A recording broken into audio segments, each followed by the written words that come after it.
भौतिक विज्ञान में आज आप लोग सदिश विश्लेषण एवं प्रक्षेप गति चैप्टर के अंतर्गत अध्ययन करेंगे। और इस चैप्टर के अंतर्गत जो पहली हेडिंग है अदिश राशियाँ अथवा स्केलर राशियाँ, इसकी परिभाषा क्या होती है।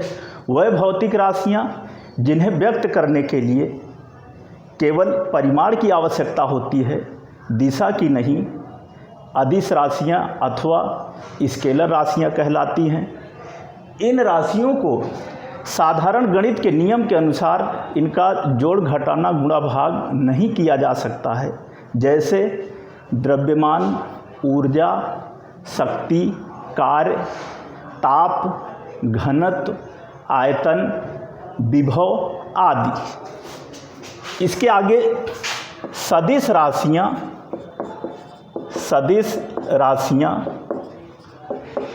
अथवा वेक्टर राशियाँ, सदिश राशियाँ अथवा वेक्टर राशियाँ। पहले इसकी परिभाषा जान लेते हैं।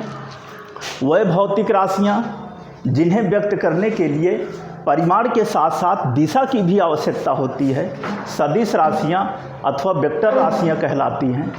इन राशियों का जोड़ घटाना साधारण गणित के नियम के अनुसार नहीं किया जा सकता है। इनका जोड़ घटाना ज्यामितीय विधि द्वारा ही किया जा सकता है। उदाहरण जैसे बल, वेग, विस्थापन, त्वरण, संवेग, आवेग आदि। अगली हेडिंग सदिश राशियों का निरूपण। सदिश राशियों का निरूपण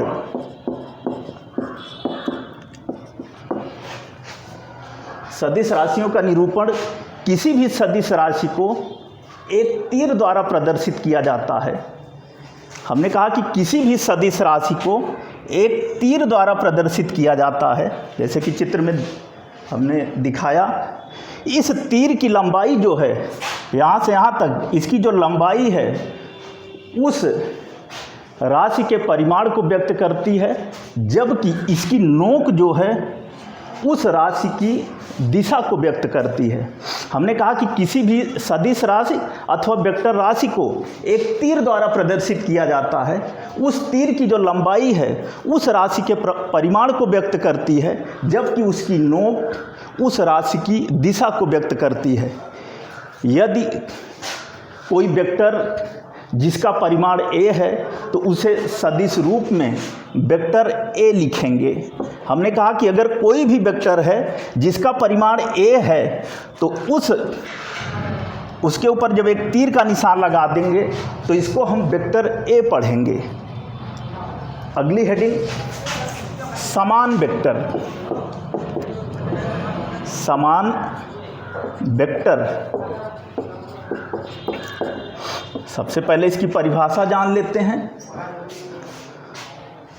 ऐसे दो समांतर वेक्टर जिनके परिमाण व दिशाएं समान होती हैं एक दूसरे के समान वेक्टर कहलाते हैं। हमने कहा कि वह या ऐसे दो समांतर वेक्टर जिनके परिमाण व दिशाएं समान होती हैं समान वेक्टर कहलाते हैं। चित्र के माध्यम से आप देखिए, ये है हमारा vector a, vector b, vector c और वेक्टर d। अगर हम देखें तो यहाँ पर vector a, vector b, vector c, हमने चार वेक्टर लिया और इन चारों वेक्टरों के जो परिमाण हैं और जो दिशाएं हैं वो समान हैं। हमने बताया कि परिमाण वह होता है, जैसे अभी इसके पहले कहा कि किसी भी वेक्टर राशि को एक तीर द्वारा प्रदर्शित करते हैं और इस तीर की लंबाई ही परिमाण कहलाती है उस वेक्टर राशि की। तो यहाँ पर vector a, vector b, vector c और वेक्टर d, ये चार वेक्टर हैं जिनके परिमाण व दिशाएं समान हैं। अगर इस तरह से हम कह सकते हैं कि vector a equal to vector b equal to vector c equal to vector d, क्योंकि सभी वेक्टरों के परिमाण व दिशाएं समान हैं। आगे की हेडिंग विपरीत वेक्टर। विपरीत वेक्टर विपरीत वेक्टर, विपरीत वेक्टर क्या है इसकी परिभाषा जान लेते हैं। ऐसे दो समांतर वेक्टर जिनके परिमाण समान परंतु दिशाएं भिन्न भिन्न होती हैं एक दूसरे के विपरीत वेक्टर कहलाते हैं। चित्र के माध्यम से माना कोई वेक्टर ए है, वेक्टर बी है, वेक्टर सी है और वेक्टर डी है। हमने माना vector A, vector B, vector C और वेक्टर डी, चार वेक्टरों को हमने माना। इन चारों वेक्टरों को जब देखते हैं तो vector A, vector B, vector C, इन तीनों वेक्टरों की दिशाएं जो हैं समान हैं और चौथा वेक्टर जो वेक्टर डी है वह इन तीनों वेक्टरों की दिशा के विपरीत है। तो इस तरह से हम इसको लिख सकते हैं कि vector A equal to vector B equal to vector C equal to minus vector B minus vector D. फिर से आप जान लीजिए, विपरीत वेक्टर ऐसे दो समांतर वेक्टर जिनके परिमाण समान परंतु दिशाएं भिन्न भिन्न होती हैं वह एक दूसरे के विपरीत वेक्टर कहलाते हैं। अगली हेडिंग, समान कोणिक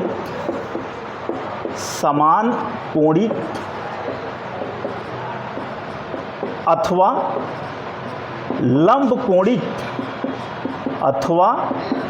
लंब कोणिक एकांक वेक्टर। सबसे पहले एक चित्र बना लेते हैं। एक्स अक्ष, वाई अक्ष, जेड अक्ष, एक्स अक्ष के अनुदिश आई कैप, वाई अक्ष के अनुदिश जे कैप एंड जेड अक्ष के अनुदिश के कैप, और मूल बिंदु को ओ मान लेते हैं। होता क्या है, समान कोणिक अथवा लंब कोणिक एकांक वेक्टर परस्पर लंबवत अक्षों के सापेक्ष एकांक वेक्टरों क्रमशः वेक्टर आई कैप, वेक्टर जे कैप और वेक्टर के कैप को ही समान कोणिक अथवा लंब कोणिक एकांक वेक्टर कहते हैं। हमने कहा कि परस्पर लंबवत अक्षों के सापेक्ष एकांक वेक्टर क्रमशः आई कैप, जे कैप और के कैप को ही समान कोणिक अथवा लंब कोणिक एकांक वेक्टर कहते हैं। अगली हेडिंग, एकांक वेक्टर। सबसे पहले इसकी परिभाषा जान लेते हैं।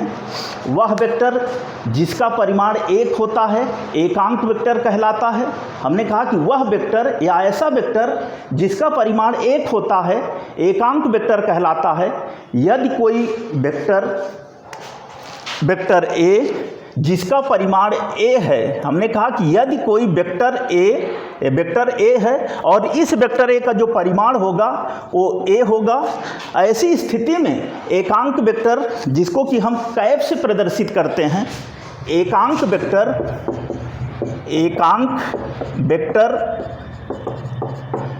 ए cap equal to vector A upon mod vector A. एकांक vector A cap equal to vector A upon mod vector A. इसको हम इस तरह भी लिख सकते हैं, अथवा A cap equal to vector A upon A. A cap equal to vector A upon A. फिर से आप परिभाषा जान लीजिए, वह वेक्टर या ऐसा वेक्टर जिसका परिमाण एक होता है एकांक वेक्टर कहलाता है। नेक्स्ट, शून्य वेक्टर।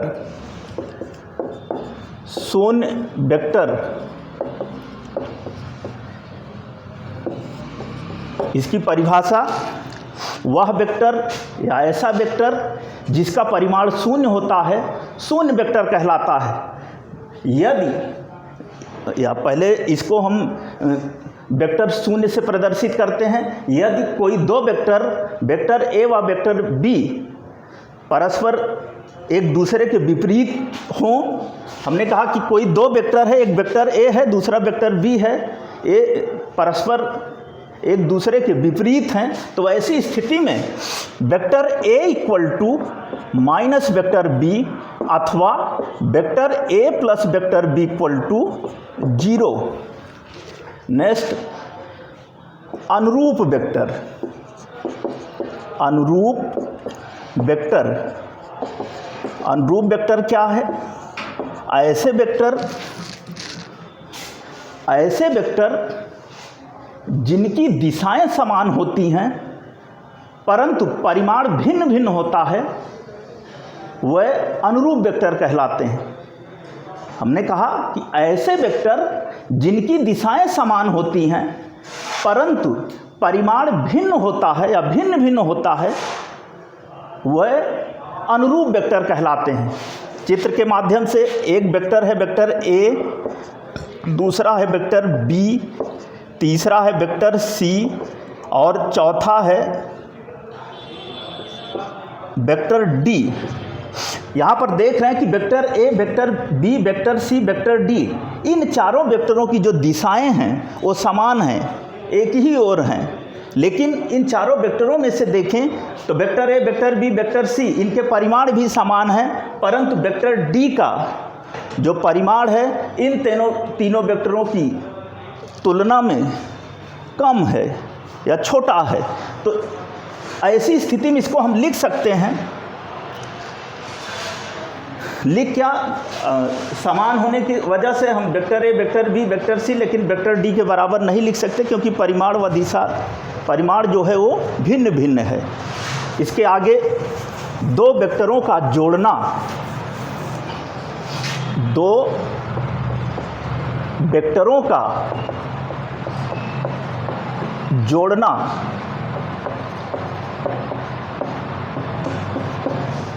दो वेक्टरों का जोड़ना, इसके अंतर्गत आप जानेंगे कि किन्हीं दो वेक्टरों को ज्यामितीय विधि द्वारा कैसे जोड़ा जाता है, क्योंकि वेक्टरों को हम साधारण गणित के नियम के अनुसार नहीं जोड़ सकते हैं। किन्हीं भी वेक्टर को जोड़ने के लिए हम ज्यामितीय विधि द्वारा ही जोड़ सकते हैं। तो दो वेक्टरों को जोड़ने की दो प्रमुख विधियां हैं, जिनमें पहली विधि है त्रिभुज विधि। त्रिभुज विधि, त्रिभुज विधि। हमने कहा कि किन्हीं भी दो वेक्टरों को साधारण गणित के नियम के अनुसार नहीं जोड़ सकते हैं, वेक्टरों को हम ज्यामितीय विधि द्वारा ही जोड़ सकते हैं।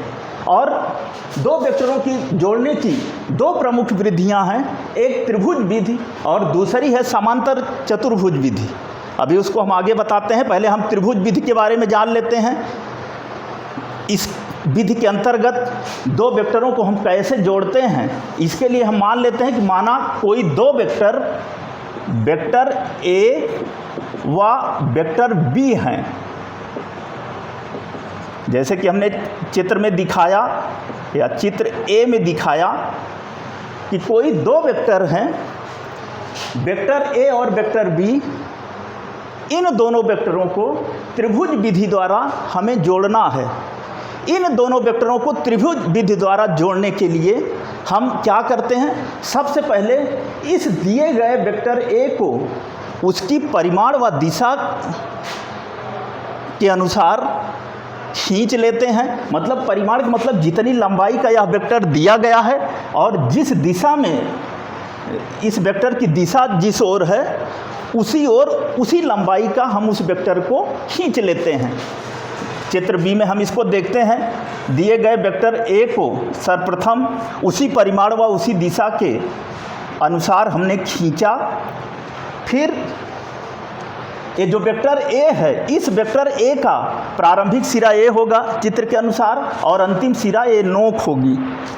इस वेक्टर a के अंतिम सिरे से दिए गए दूसरे वेक्टर, जो दूसरा वेक्टर b दिया गया है, इस दूसरे वेक्टर b के प्रारंभिक सिरे को उसी परिमाण व उसी दिशा के साथ जोड़ देते हैं। वेक्टर a है, वेक्टर b की दिशा इधर है, इसका परिमाण जो इसकी लंबाई हमने इसके पहले भी बताया, इसकी लंबाई ही इसका परिमाण है, तो हम जोड़ देते हैं उसी परिमाण व उसी दिशा के साथ। ये हमारा वेक्टर बी है। फिर इस पहले वेक्टर ए के प्रारंभिक सिरे को दूसरे वेक्टर बी के अंतिम सिरे से मिला देते हैं इस तरह। यही हमारा इन दोनों वेक्टरों का परिणामी योग वेक्टर आर है। और यह वेक्टर आर बराबर होगा वेक्टर ए धन वेक्टर बी के, वेक्टर ए धन वेक्टर बी के। फिर से आप देख लीजिए, हमने कहा कि हम मान लेते हैं कि माना कोई दो वेक्टर है, वेक्टर ए व वेक्टर बी, जिन्हें हमें त्रिभुज विधि द्वारा जोड़ना है। इसके लिए हम सर्वप्रथम वेक्टर ए को उसकी दिशा व परिमाण के साथ खींच लेते हैं। फिर इस वेक्टर ए के अंतिम सिरे से इस दिए गए दूसरे वेक्टर बी के प्रारंभिक सिरे को उसकी दिशा व परिमाण के साथ इस वेक्टर ए के अंतिम सिरे से जोड़ देते हैं। फिर इस पहले वेक्टर ए के प्रारंभिक सिरे से इस दूसरे वेक्टर अर्थात अंतिम वेक्टर बी के अंतिम सिरे को मिला देते हैं। यही हमारा वेक्टर आर है। और यह वेक्टर आर इन दोनों वेक्टरों वेक्टर ए व वेक्टर बी का परिणामी वेक्टर आर है। और यह परिणामी वेक्टर आर वेक्टर ए धन वेक्टर बी के बराबर होगा। यहाँ आगे यह कोई आवश्यक नहीं है कि हम सर्वप्रथम वेक्टर ए ही खींचें, हम सर्वप्रथम वेक्टर बी को भी खींच सकते हैं, जैसे कि हम चित्र में आपको दिखा रहे हैं। यहाँ पर हम सर्वप्रथम जो हमारा यहाँ पर चित्र ए में जो दो वेक्टर दिया गया है जिसको हमें त्रिभुज विधि द्वारा जोड़ना है, तो यहाँ पर हमने सबसे पहले वेक्टर ए खींचा, फिर वेक्टर बी को वेक्टर ए से जोड़ा, फिर उसका परिणामी वेक्टर ज्ञात किया। हम ये कह रहे हैं कि कोई यह जरूरी नहीं है, यह आवश्यक नहीं है कि हम सबसे पहले वेक्टर ए को ही खींचें। हम दिए गए वेक्टर बी को भी पहले खींच सकते हैं, जो कि हम चित्र में सी में आपको दिखा रहे हैं। यहाँ पर हम दिए गए वेक्टर बी को उसकी परिमाण व दिशा के साथ खींचा, जिस मतलब इसकी जितनी लंबाई है और जिस दिशा में इस यह वेक्टर प्रदर्शित कर रहा है उसी दिशा में उसी परिमाण के साथ हम उसको खींच लेते हैं। फिर इस वेक्टर बी के अंतिम सिरे से हम दिए गए दूसरे वेक्टर ए के प्रारंभिक सिरे को जोड़ देते हैं उसी दिशा व परिमाण के साथ। ये हमारा वेक्टर ए है। फिर इस वेक्टर पहले वेक्टर बी के प्रारंभिक सिरे को दूसरे वेक्टर ए के अंतिम सिरे से मिला देते हैं। यही हमारा इन दोनों वेक्टरों वेक्टर बी और वेक्टर ए का परिणामी वेक्टर आर डैश है। और यह परिणामी वेक्टर आर डैश इस वेक्टर बी और वेक्टर ए के योग के बराबर होगा, अर्थात vector R dash equal to vector B plus vector A. इसको हम इक्वेशन सेकंड कहते हैं। अब अगर फिगर सेकंड व फिगर बी व सी को देखते हैं तो जो परिणामी वेक्टर आर है फिगर बी में और जो परिणामी वेक्टर आर डैश है फिगर सी में, देखें तो दोनों का परिमाण व दिशा समान है, दोनों की दिशाएं समान हैं। और दोनों की दिशाएं समान होने के कारण हम लिख सकते हैं कि vector R equal to vector R dash अथवा वेक्टर ए धन vector B equal to vector B धन वेक्टर ए। अर्थात दो वेक्टरों का वेक्टर योग क्रम विनिमय होता है, अर्थात वेक्टरों को किसी भी क्रम में जोड़ा जा सकता है। दो वेक्टरों का वेक्टर योग क्रम विनिमय होता है। तो ये है हमारा दो वेक्टरों का जोड़ना। और जोड़ने के अंतर्गत जो पहली विधि है त्रिभुज विधि, उस त्रिभुज विधि के अंतर्गत हम दो वेक्टरों को कैसे जोड़ सकते हैं, इसकी दूसरी विधि है। दो वेक्टरों के जोड़ने की जो दूसरी विधि है वह है समांतर चतुर्भुज विधि। समांतर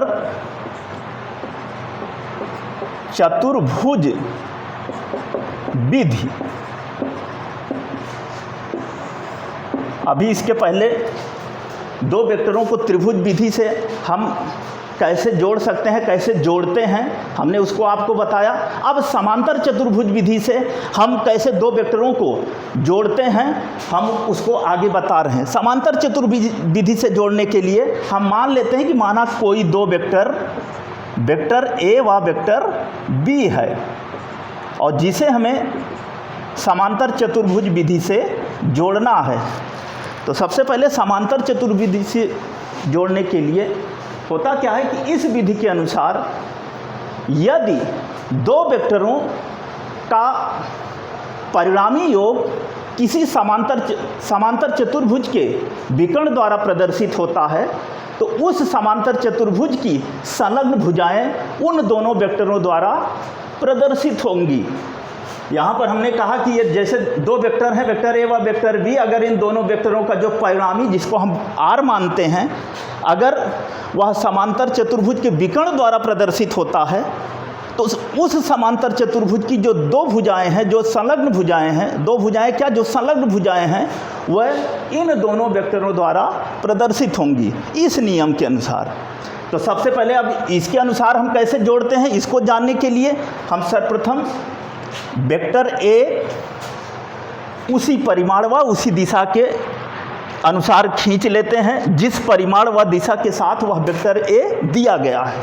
सबसे पहले वेक्टर ए खींचा उसी परिमाण व दिशा के अनुसार, फिर इस दिए गए दूसरे वेक्टर बी को उसी दिशा व परिमाण के अनुसार इस वेक्टर ए के समांतर खिसकाकर पहले वेक्टर ए के प्रारंभिक सिरे से इस दिए गए दूसरे वेक्टर बी के प्रारंभिक सिरे को जोड़ देते हैं। जबकि त्रिभुज विधि में ऐसा नहीं था, लेकिन यहाँ पर हम कह रहे हैं कि इस दिए गए दूसरे वेक्टर बी के प्रारंभिक सिरे को हम इस वेक्टर ए के प्रारंभिक सिरे से उसी दिशा व परिमाण के साथ जोड़ देते हैं। ये हमारा हो गया वेक्टर बी। फिर गणित के अनुसार एक समांतर चतुर्भुज की रचना करते हैं। जैसे आप समांतर चतुर्भुज की रचना करते हैं, ठीक उसी तरह से एक समांतर चतुर्भुज की रचना करते हैं, और इसको हम P, Q, R, S मान लेते हैं। इस समांतर चतुर्भुज का जो विकर्ण है, यही इन दोनों वेक्टरों वेक्टर ए और वेक्टर बी का परिणामी योग होगा, और यह परिणामी योग vector R equal to vector A धन वेक्टर बी के बराबर होगा। जैसे कि मैंने पहले ही आपको बताया था कि इस विधि के अनुसार यदि दो वेक्टरों का परिणामी योग समांतर चतुर्भुज के विकर्ण द्वारा प्रदर्शित होता है, तब उस समांतर चतुर्भुज की संलग्न भुजाएं उन दोनों वेक्टरों द्वारा प्रदर्शित होंगी। ये विकर्ण है, ये परिणामी योग द्वारा प्रदर्शित हो रहा है, तो इनकी जो ये भुजाएं हैं इन दोनों वेक्टरों द्वारा प्रदर्शित होंगी। ये है हमारा दो वेक्टरों को जोड़ने की समांतर चतुर्भुज विधि। बच्चों, आप इसको देखिए, समझिए, और इसके आगे हम अगली वीडियो में आपको बताएंगे।